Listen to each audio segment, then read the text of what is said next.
visitation Yes. documents kung pumunta ba talaga si VP Sara sa BJMP sa Camp Bagong Diwa. Pumunta siya ron pero kinausap niya si Arnie Tevez, Nako, hindi si Madriaga. nako. Si Arnie Tevez. Si Arnie Tevez ang kausap niya. May CCTV po nung I footage. think so. May records yung warden, pinakita. The warden was there present during the meeting. Wala naman daw pinag-usapan masyado, kundi nagkumustahan lang. So, that was the extent of the report. Ngayon naiintindihan na ho natin kung bakit itong si Romeo Acop nung nagdaang kongreso dyan sa Twadcom talagang bibong-bibo. Talaga ho palang pinabusog ho nitong si Martin Romualdez, itong si Romeo Acop, kaya ganun na lamang ho ang kanyang performance pagdating sa panggigiba dito kay dating Pangulong Rodrigo Duterte at dito kay Vice President Sara Duterte. Anak ng tokwa, mahigit 3 billion ang kanyang pork barrel mula 2023 hanggang 2025 di umano palakpakan. Ibang klase ka, Acop. Talagang yung mga naiwan nitong si Romeo Acop tayo nakikiramay, pero ang sigurado ko sa inyo nasa mabuti na ho kayong kalagayan ngayong mga panahon na to. Diba? Pero bago ho yan, isang like at isang subscribe. Masaya na ho tayo dyan at sa mga gusto sumali sa ating community, yung join button nandyan lang ho sa baba. Sa totoo lang tayo ho, ayun na ho natin talagang banatan pa tong si Acop pero napakakupso ng congressman na yan noong nagdaang kongreso, lalo na dyan sa Twadcom. Kaya para dito kay Paduano, kay Abante, sa lahat ng congressman na nagbibida-bida ngayong mga panahon nung nagdaang kongreso, lalo na nung do sa Twadcom, yung Quadcom, yung 4 na komite na pinagsama-sama nila para gibain ang mga Duterte.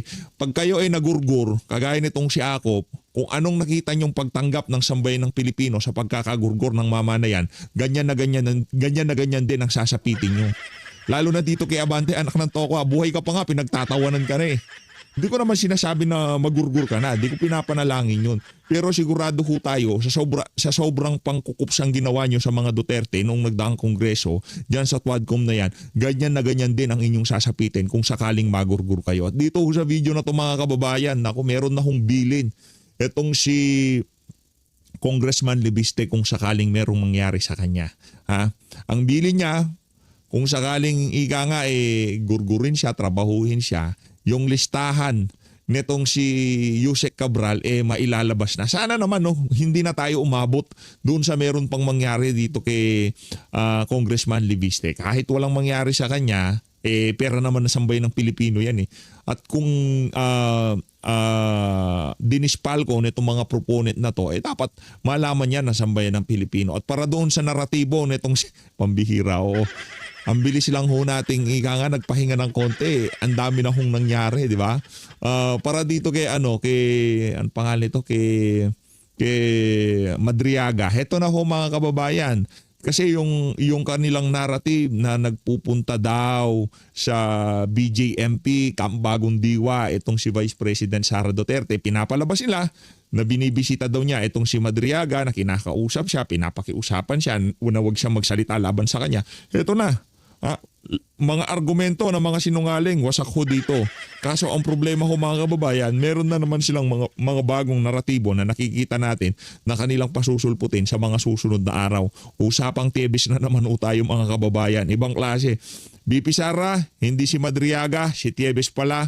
Ngayon, yung panggigibang ginawa nila kay Tevez, ikukonekta ba kay BP Sara? Abangan lang ho natin ang script ng mga siraulo dyan sa pamahalaan itong si Marcos Jr. Unahin ho muna nating wasakin itong naratibo nitong si Madriaga. Dito ho tayo sa Secretary, binabanggit po ng abogado ni Madriaga na si VP Sara ay pumunta sa BJMP. Sa inyo ho ba, napacheck nyo na po ba sa BJMP kung merong CCTV, merong visitation documents, kung pumunta ba talaga si VP Sara sa BJMP sa Camp Bagong Diwa? Pumunta siya ron pero kinausap niya si Arnie Tevez, Nako, hindi si Madriaga. nako. Si Arnie. Paano yun? Paano yun para doon sa mga para dito kay pangalan ito? Para dito kay Palsis. 'Di ba? Para dito kay Palsis, paano yun? Di ba, naratibo nyo, lagi nyong ini-SS yung issue na yan. VP Sara, nagpunta dito, nagpunta ganyan. Pagpunta sa Bagong Diwa, doon nakadetain itong si Madriaga. Nagsalita na si Madriaga. Di ba, ganun yung naratibo nila eh. Paano yan, DILG mismo nagsabi, hindi niya kinausap itong si Madriaga. Eh di doon pa lang eh, kasi yung sinasabi nila, pag nagsinungaling ka sa isa, posible din na nagsinungaling ka doon sa mga susunod mong sasabihin o sa mga doon sa mga nakapaloob doon sa kanyang sworn affidavit. Anak ng toko, dapat makontempt yan. Di ba? Sinabi niya, nagpupunta doon si VP Sara, pinapakiusapan daw ho siya di umano, di ba? Sila nagpalutang ng ano na yan, nagpupunta daw sa BJ. Hindi naman pala siya ang pinupuntahan eh. Walang yang to. Ni Tevez. Si Andy Tevez ako usap. May CCTV po nung footage. I think so. May records yung warden, pinakita. The warden was there present during the meeting. Wala naman daw pinag-usapan masyado, kundi nagkumustahan lang. So, that was the extent of the report to me. That's Oh, yung mga Talyanista sa imadang nanonood, anong inaasahan nyo? Ha? Anong inaasahan yung sasabihin ni VP Sara? Actually, di ba, hindi natin malaman pagka itong issue na to, yung nangyari dito kay Tevez, kasi mga siraulo talaga yung mga nasa pamahalaan eh. Yung mga imagination yung nila eh, talagang hindi ho natin maarok. Isipin nyo na lang ho mga kababayan, doon na lang ho kay dating Pangulong Rodrigo Duterte. Hindi ho natin lubos akalain na aabot ho sa punto na mapapadala nila sa dahig si dating Pangulong Rodrigo Duterte, tapos biglang mayroong lalabas na naratibo about dito kay Madriaga, tapos bigla nilang inuunti-unti ang pagpunta ni VP Sara dyan sa BJMP. Hindi naman pala si Madriaga ang kinausap, bagkus itong si Arnie Tevez. Ano ba talaga ang game plan nitong mga walang yang to? Kasi balita ho natin mga kababayan, itong mama na to si John Vic Remulla, siya daw ho ang posibleng presidential bid ng administrasyon sa 2028 presidential election. Ngayon ho mga kababayan, yung posibleng mga makalaban niya nitong mama na to, at sigurado ho tayo na pag-uusapan na yan sa circle ng mga nasa administrasyon, yung mga Remulla na yan. Alam ho nitong mga Remulla na to na yung ginawa nila kay dating Pangulong Rodrigo Duterte, hindi basta-basta makakalimutan yun ng sambayan ng Pilipino. At yun ang isa sa magiging kinukonsidera ng mga boboto sa 2028. Alam ho nila yan mga kababayan. Kaya ito talagang nasa mga to, nasa do or die nga. Pagka nanalo kayo, pagka naiupo nyo yung mga individual na gusto nyong maupo sa Senado sa 2028, panalo kayo. Pero paano na lang pagka si VP Sara ang naupo? Ihanda nyo na mga tumbong nyo, mga walang ya kayo. Ang dami nyong pinerwisyong tao. Mga taga Mindanao. Mapahanggang sa ngayon, marami ho sa mga kababayan nating nandiyan. Hindi ho sila pagsapit ng Kapaskuhan automatic na yan, pinupuntahan itong si Pastor Kibuloy, pinupuntahan itong si dating Pangulong Rodrigo Duterte, namamasko ho sila sa mga yan. Ngayong mga panahon na to, yung iniisip nila, paglipas ng panahon, unti-unting maghihilom o makakalimutan ng tao yung ginawa nitong mga siraulo na to kay dating Pangulong Rodrigo Duterte. Hindi ho mangyayari yan. Dahil yung mga Duterte na yan, hindi ho sila minahal dahil sa ayuda. Hindi ho sila minahal sa kung ano pa man. Minahal sila dahil nagpakita sila ng totoong pagserbisyo sa mga taga Mindanao at sa sambayan ng Pilipino. At nga pala, bago ho nating makalimutan, birthday ho pala ng ating maisog, atining maisog. Etong si Atty. Vic Rodriguez, palakpakan. Happy birthday, mega love shoutout dito kay Atty. Vic Rodriguez. Palakpakan ho natin.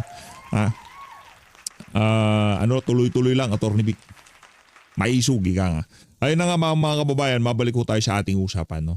Dito ho, subaybayan ho natin, pero sa tingin natin meron na naman hong pinaplano itong magkapatid na unggoy na to kung paano ho nila sisiraan itong si Vice President Sara Duterte. Kahit na hindi nila mapakulong Ang ano lang ho nila dito, ang kanilang talagang endgame, basta wag lang makatakbo sa 2028 itong si VP Sara. Mapa-impeachment yan, tapos i-impeach si VP Sara kasi impeachment, wala ka namang kulong doon lang talaga, basta wag lang siyang tumakbo. Yun lang talaga ang kanilang inaasam-asam na walang Duterteng makaupo sa 2028. Pero hindi ho yan pahihintulutan ng ating mga kababayan. Nako, makikipagbalagbagan ho tayo dyan. At kung dumating man sa punto na sa 2028, kung hindi na tayo ganito kaaktibo, kasi hindi ho natin alam kung anong dadalhin ng bukas, di ba? Hindi ho natin alam kung hanggang kailan yung ika nga ganitong kasigasig na pakikibaka sa ating bansa. Hindi ho natin alam. No, tingnan niyo naman si Akop, ano ho yan kasi yung mga susunod na araw, hindi ho natin hawak ang bukas. Kung anong darating. Yun naman ho lagi ang atin. Kung sakaling hindi man ho tayo ganito kasigasig pagdating ho ng 2028, kung kailangan ho makipagbalagbagan kampanya itong si BP Sara, gagawin ho natin lahat yan mga kababayan. Para lang magkahustisya ang sambayan ng Pilipino sa lahat ng kabalbalang ginawa nitong mga Remulla, Marcos, ang pangalan nito? Romualdez, magkahustisya ang sambayan ng Pilipino sa lahat ng kabalbalan na ginawa nitong mga individual na to. Sa mga nakalipas, 3 taon pa lang ho mga kababayan, wasak ho ang sambayan ng Pilipino dito sa mga tao na to. Punta na ho tayo dito kay Congressman Libiste, interview ho niya dito sa, syempre, ang ating paboritong istasyon at talaga namang isa sa ating mga sinusubaybayan. Yaang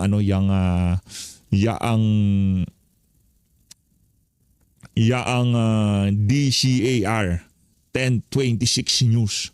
Kung gusto nyo ho ng mga napapanahong mga balita at hindi ho sinusugarcoat, kung ano lang talaga yung mga dapat pag-usapan. Walang maraming cheche-bureche. Walang maraming yung tipong mga interview na kargado, interview na alam mo na may nakasakay sa naratibo ng mala. Walang ganon. Yung mga katotohanan lang, kung yun ho ang inyong pakay pagka nanonood kayo ng balita, punta lang ho kayo dyan sa DZAR 1026 News. Ito, pakita ko na ho sa inyo mga kababayan para talagang ito ho ang kanilang YT channel. Ito.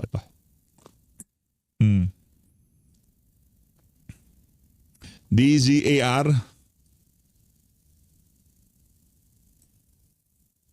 Ayan o. DZAR 1026 News. Mag-subscribe ho kayo dyan mga kababayan. Isa ho yan sa mga pinapanood natin. Inaabangan ho natin ang upload ng YouTube channel na yan dahil talagang yung mga ini-interview ho nila dyan malulupit. Lalo ba naman MJ Mondiar mag-i-interview. Talagang idolo ho yan idolo. Dito tayo, game. Sisiguraduhin ko na batang araw lalabas ito kasi kaya po isa sa mga dahilan na hindi ito inilabas ngayon ay nakakatakot para sa seguridad ng mga maglalabas na ilabas ito.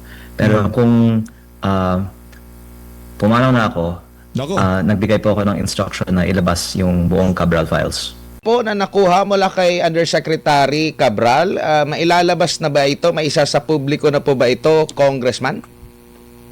Actually, ang DPWH ay nagbigay din ng announcement kaninang hapon na ibigay na nila ito sa Ombudsman, at least may progress. Sana isa sa publiko na rin po nila at hihintayin lang natin po na magbigay sila ng official na pahayag. Pero Magaling tong bata unti-unti may mga nilalabas na rin na po tayo na mga insertions ng iba nating mga kasamahan sa Kongreso.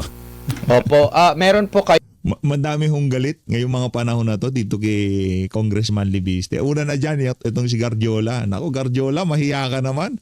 Pambira. Ibang klase yung Garjola na yan. Nakita ho natin yung ginawang investigative journalist yung mga pinapatayo ng mga establishmento, yung ginawang parang documentary sa kanya, yung kung sino nga ba itong si Garjola. Naku, matindi ho yan.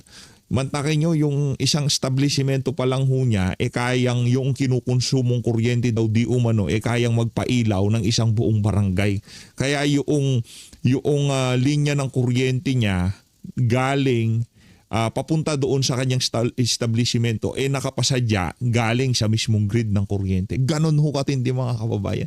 Hindi ho sasapat yung mga kuryenteng galing sa daan. Hindi daw ho ganon ang galawan noong establishmentong pinapatayo ng mamanayan. Kaya ibang level ho talaga ang kakurakutang ginagawa ng mga congressman na yan. Kaya yung mga nakulong kagaya nitong si Sara Diskaya, yung mga nakakulong sa Senado, yung mga nakakontempt, wala akong kwenta yung mga yan.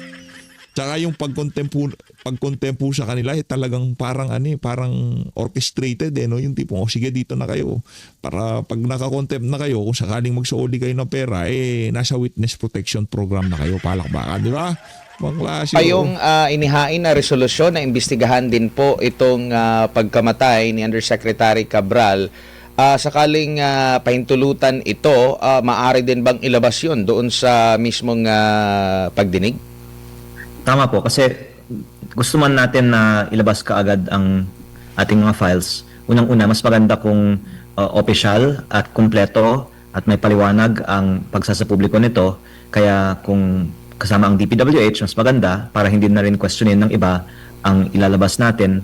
At kung nasa Kongreso, mas maganda pa. At ang alam kong gustong malaman ng marami ay ano ba ang laman nito. Ang expectation naman ng lahat ay tama na halos lahat po ng mga mataas na opisyal sa gobyerno ay may mga DPWH insertions. Opo. Pag sinabi po nating insertions, itong mga proponent ba nito ay automatic may nagawang kasalanan, Kong? Hindi po. At ang ibang mga veterano ay ipinagmamalaki nila ang kanilang mga insertions dahil maganda naman ang mga nagresultang mga proyekto dito. Pero may ilang mga insertions na hindi man lang alam ng mga komunidad na ang mga proponent ang nag-insert at pati yung mga proyekto hindi nga alam na may ginagawa ang komunidad.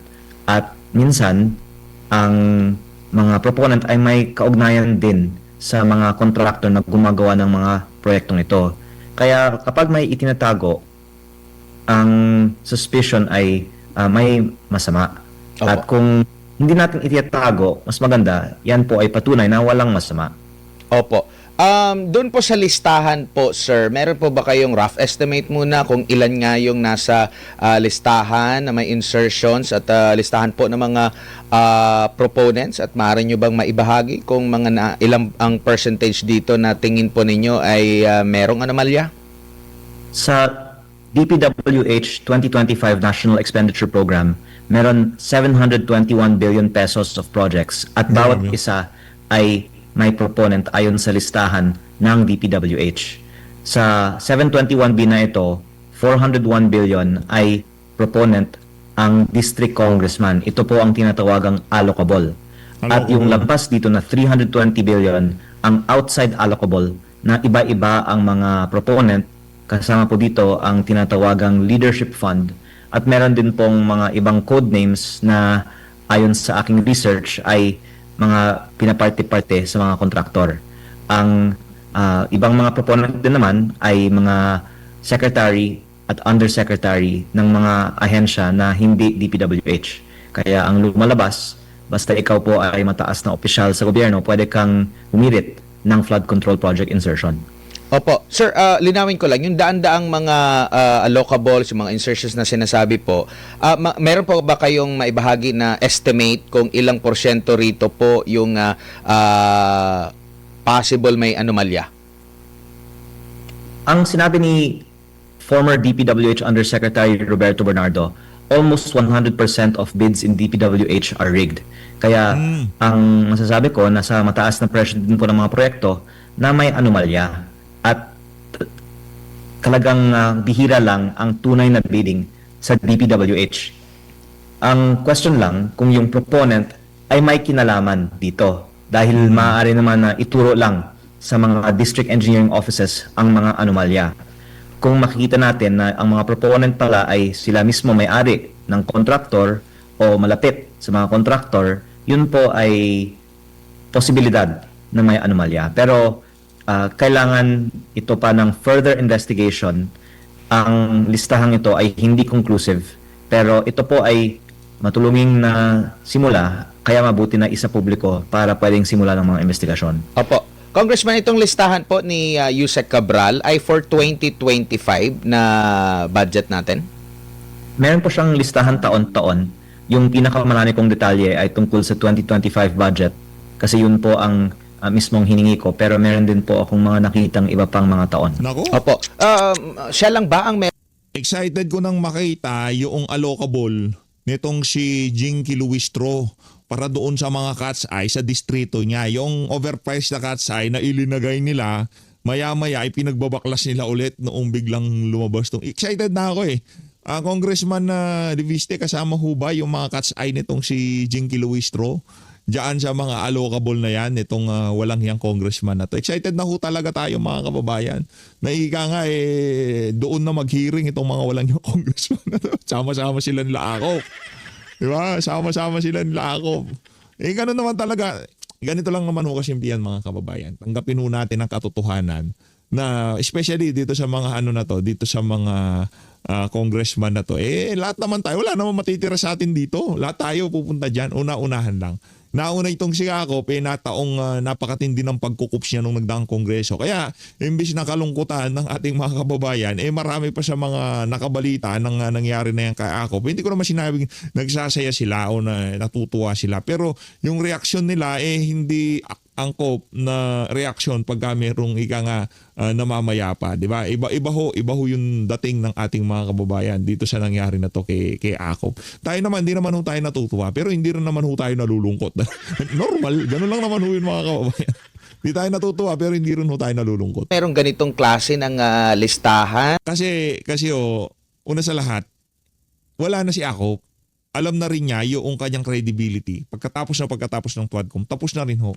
Hindi nyo nakita doon sa mga Kintakom, doon sa mga Comcom nila dyan sa House of Representatives. Hindi na yan nagsasalita. Hindi na yan sumasali sa pagpe-press con. Siguro pansin din dito ng mga kababayan natin. Kasi noong 19th Congress, pagka merong parang leadership forum, pagka meron silang pag-uusap doon sa House of Representatives, merong media, lahat pinapatawag nila, laging nasa gitna dyan si Akop. Laging nagbibida-bida yan. Nandiyan si J.J. Suarez, nandiyan sila Kunghun. Pero lately, dito sa 20th Congress, wala na ho. Hindi na ho siya hindi na ho natin siya naririnig-rinig dito sa mga issue na to. Congressman pa ba siya? Kung hindi man siya congressman, hindi siya nagsasalita. Tapos ganun kalaki ang insertion pork barrel niya nung nagdaang 19th Congress. Ba dapat mahiya-hiya naman ho siya kay Martin Romualdez. Ibang klase talaga tong itong si Akop. And na-confirm nyo rin po ba na sa iba pang mga undersecretary ay meron din ganitong listahan, Kong? Si Yusek Cabral po kasi yung gumagawa ng budget sa planning services ng DPWH at ang kanyang staff ay baka may mga kopya din ng mga files na ito at may mga handwritten instructions din naman sa kanyang mga files na galing kay SMB ang endorsement. Si SMB po ay si Secretary Manny Bonoan, kaya hindi naman lang po siya mag-isa na gumagawa nito. Pero ang nakakapanghinayang nga ay hindi natin nabigyan siya ng pagkakataon na maging witness at ipaliwanag ito nung siya po ay buhay. At ito po ay sana maging lesson din na we take advantage sana of the DPWH officials to be witnesses dahil sila po ang makakaturo ng mga mas malaki pang isda sa mga investigasyon na ito. Opo. Sana sana magsilbing aral to dito kay Ping Lacson, dito kay Boy Tago. Mag-hearing ka na dyan sa Blue Ribbon. Hayaan nyo kung nahulog sa ulo nitong mga amo nyo dyan sa Malacanang, itong usapin ng mga maanumalyang flood control na to. Hayaan nyo. Problema anak ng toko. Yung tipong kasarapan ng kwentuhan, kasarapan ng inuman. Biglang merong eksena na pinapatigil nakakabad trip po yun Diba? Ang ganda-ganda na ng datingan yung tipong na talaga yung ganda enjoy na sambayanan Kasi nagsalita na si Saldico, nagsalita na itong si Master Sergeant Orly Gutesa. Yung mga ebidensya ay talagang nagtutugma-tugma. At yung sinasabi nila, yung kay Gutesa, hindi totoo yan kasi pinalsify yung mga pirma ng notaryo. Ang problema, mula nung nagsalita itong si Zaldico, hindi na kailangan yung pirma nung nagnonotaryo. Ngayon, ang ginawa ko nitong si Lacson, imbis na ituloy-tuloy yung hearing na yan dyan sa Senado at imbitahan niya ang si Zaldico dahil Yung iba nga 'di ba sa sa House of Representative kay Pastor Kibuloy. 'Di ba nung nag-hearing sila doon, kung saan-saan yung mga ano nila naka-zoom lang o yung mga alias-alias nitong si Risa Hontiveros, pero okay lang. Wala namang problema. Ngayon dito sa issue na to na kung saan lahat ng pwede nating marinig, lahat ng mga individual na makakapagbigay ng impormasyon, makakapagbigay ng kahit papaano kasagutan o makakapagbigay tulong dito sa mga maanumalyang flood control scandal na to, dapat pakinggan ho natin yan. Kaso itong si Soto at saka si Lacson, bigla na lang hong pinatigil. Doon lang ho tayo nalabuan, sa totoo lang. Nabanggit niyo po na sa Kongreso at sa executive, kabilang po dun sa mga sangkot and private, no? Pero karamihan po ba dito sa mga opisyal na ito ay incumbent po? Opo, kasi kung hindi ka incumbent, wala ka namang connection para makakuha ng mga DPWH insertion. Opo. Sir, doon sa nabanggit nyo po na from sa executive outside ng DPWH, lahat po ba ng executive ng mga agency po ay, lalo na yung mga secretary or undersecretary, ay humiling ng sa patungkol sa flood control kahit hindi angkop doon sa kanilang ahensya? Opo, at yun po yung surprising na walang kinalaman sa DPWH at sila ang nakasulat na nag-identify ng mga flood control projects. Bago lang si partner MJ, doon naman ako sa private individuals. Mga anong klase pong mga tao ito, congressman, itong mga pribadong individual, at flood control lang po ba or meron pang ibang infra projects yung kanilang hiniling or sila yung naging proponent, at marami-rami din po ba sila? Yung mga private individuals ay mostly mga contractor, pero meron din mga ni-research ko na hindi naman contractor, parang mga kaibigan lang. Kaya parang yung mga insertion parang binibigyan lang sa mga kaibigan, parang premyo siguro dahil sa suporta sa election. Opo, Kong, good evening. Si MJ po ito. Sir, gusto lang ma-establish yung lahat ng files na nabigay po sa inyo ni Yusek Cabral. Paano napunta, sir, sa inyong mga kamay? Mabuti pong tanong. Ako po ay nung bagong halal pa lang sa Mayo, nagtatanong na sa DPWH bakit ang budget ng Batangas na malaking probinsya ay mas maliit kaysa sa budget ng mga mas maliliit naman na mga probinsya. At ang aking first meeting sa office ni Yusek Cabral ay nasa June 11. At nagbigay siya sa akin ng mga paliwanag, pero ang lumalabas ay talagang ayon sa mga favored districts talaga ang alokasyon ng budget. At nagsulat po ako August 11 asking for the complete files and numbers, and then nung na-appoint si Secretary Vince Dizon September 1, nakita ko ang oportunidad na sumubok muli na makakuha ng mga files. Nag-set ako ng meeting sa kanyang opisina through Director Alex Bote, at nung nandun na po ako sa opisina ni Yusek Cabral, tinawagan niya si Sec Vince at tinawagan din naman ni Sec Vince muli si Yusek Cabral, at nakiusap ako dahil sinasabi naman ng DPWH na ang gusto nila ay transparency. Pumayag si Sec Vince na ibigay ang mga files sa akin in the interest of transparency. At mabuti na nakuha ko kasi akala ko kahit hindi ko kunin, ibibigay naman ng DPWH sa ICI at Ombudsman. Pero nung pumisita ako sa ICI November 18, sinabi nila never nila nakita ang mga ipinakita ko sa kanila noon. Ganon din po sa Ombudsman nung bumisita sila sa aking opisina ng November 28. At ang lumalabas po ay ngayon lang nung nire-raise natin ang existence ng files na ito ay talagang na-pressure ang DPWH na ibahagi itong mga files kahit sa mga ibang ahensya ng gobyerno. Opo, Kong, gaano kalaki itong Cabral files? Ilang gig? Mga 17,000 plus rows ang mga projects sa 2025 National Expenditure. Wow. Grabe ho yun mga kababayan. 17,000 plus rows. Marami na akong kinakabahan dito. Si Dong Gonzales, si Jude Asidre. Naku, dami ho nila dyan. Basta 19 Congress, asahan nyo ho mga kababayan. Talagang ginawa ho nilang gatasan ng sambayan ng Pilipino nung nagdaang kongreso sa pamumuno nitong si Martin Romualdez. Kaya wag ko kayong magtaka kung ganito ang estado ng ating bansa ngayong mga panahon na to. Dahil sa nakalipas na 3 taon, wala ho talagang ginawa ang administrasyon na to kundi gaguhin ng sambayan ng Pilipino lang yang to. Literature program at may iba pang mga tabs. Hindi ko po na analyze actually yung buong file pa. At tama ka po, kailangan mo ng mabilis na computer para ma-process po lahat ng data. Opo, pero sir, based po doon sa mga na-examine po ninyo na mga bahagi ng Cabral files, gaano ka-crucial ito, sir? Will it Bigyan mo akong copy, sir. I-ano natin yan.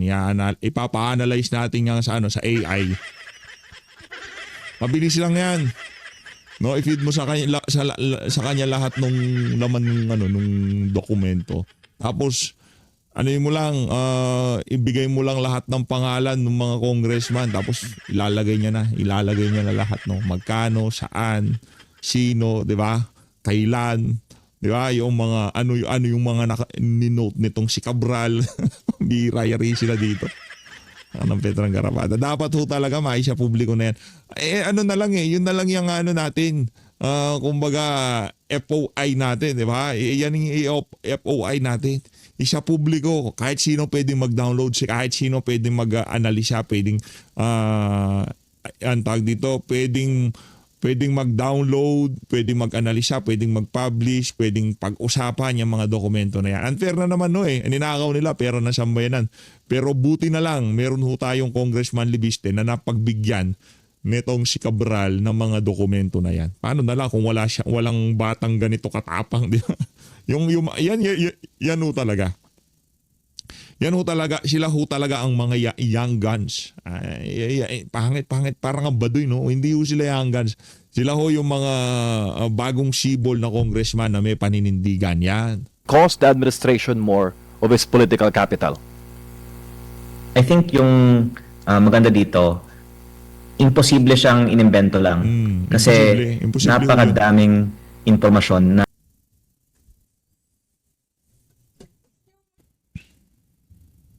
sa sarili kong distrito na confirm ako, may mga nakalagay dito ang district congressman na predecessor ko ang nag-insert, tama. Meron mga ipinasok daw ni Congressman Edwin Garjola, tama. At meron daw mga ipinasok ng iba pang mga contractor o parking ng leadership fund at tama din po ayon sa aking kaalaman sa aking distrito. At kung tama siya sa aking distrito, siguro ganoon din po sa ibang mga distrito.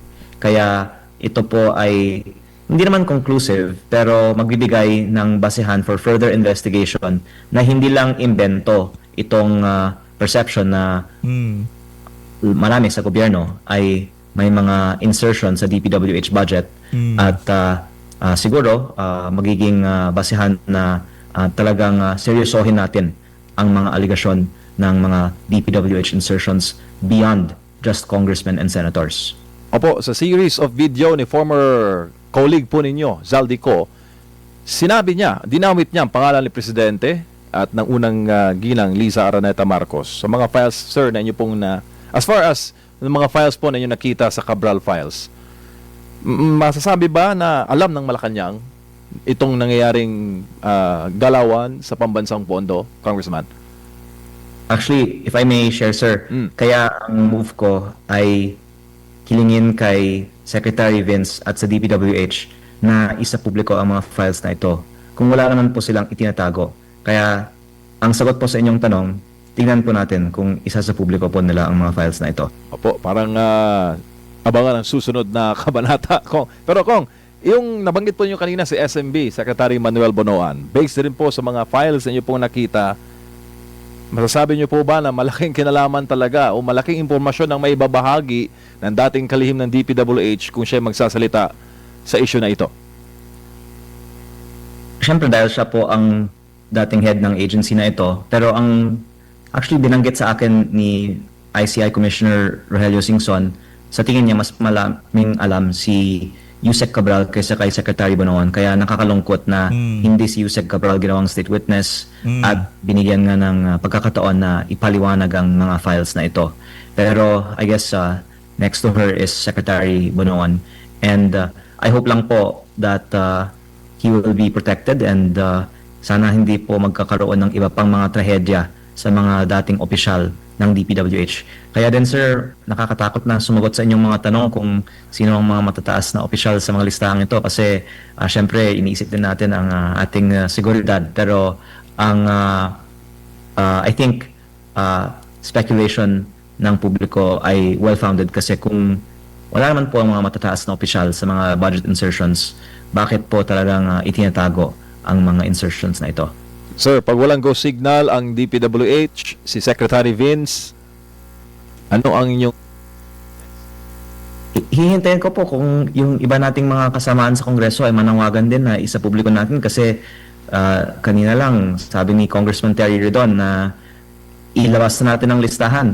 Kaya inilabas natin ang mga insertions ng Bicol Zero Party List na may 150 million Nako. pesos sa Camarines Sur sa dalawang mga Matindi roads yan, sa Pamplona at sa Pasacao na nagkakataon ay ginagawa ng isang kontraktor na may pinakamaraming mga kontrata sa Camarines Sur na baka may kaugnayan sa Bicol Zero Party List.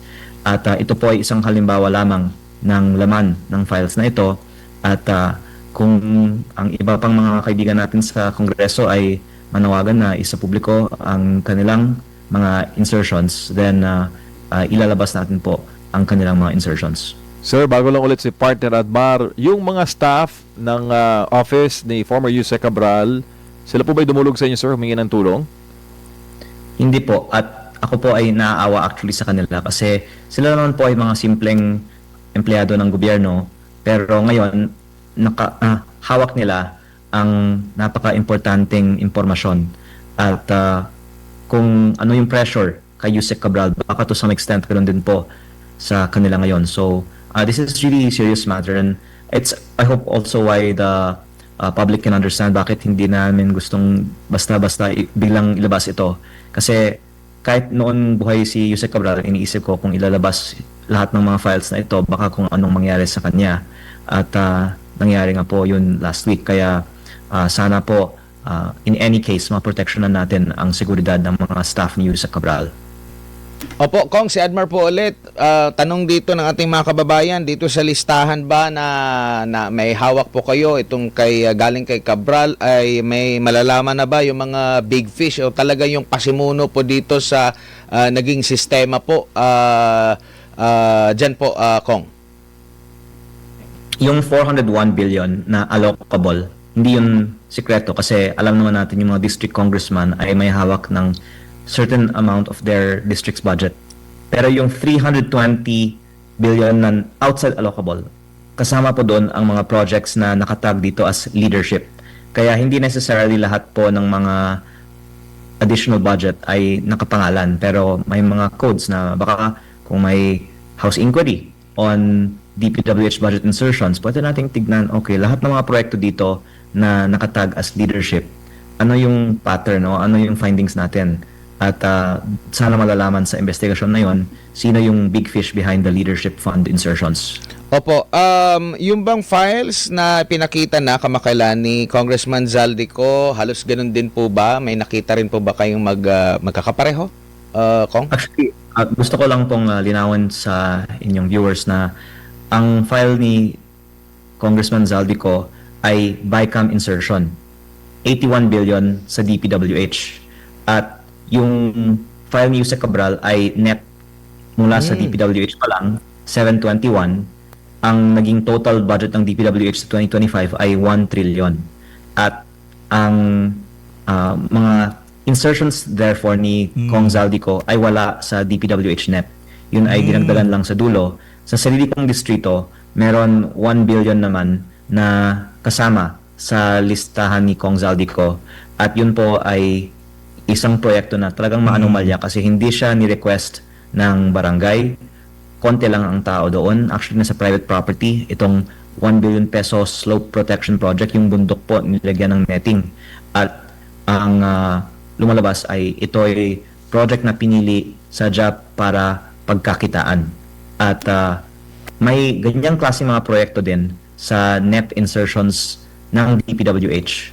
Pero ito po ay on top of pa. Ganun kadami po ang mga maanomalyang project sa DPWH. So, Grabe ka panapanabik ho talaga mga kababayan. Ano pa sino pa ho kaya yang mga nasa listahan nitong si Yusek Cabral? Abangan ho natin sa mga susunod na araw. Siguro talagang sa tindi ng interes ng sambayan ng Pilipino dito sa usapin na to, wala na hong magagawa yung mga congressman na pumipigil na lumabas yung listahan na yan, kundi talagang isa publiko na. At iano natin ng sambayan ng Pilipino humusga kung ano nga bang nangyari dyan sa mga pondo na yan. As always, dito na ho natatapusin ang ating reaction video. Maraming salamat. Mag-ingat po kayong lahat. Mahal natin Pilipinas.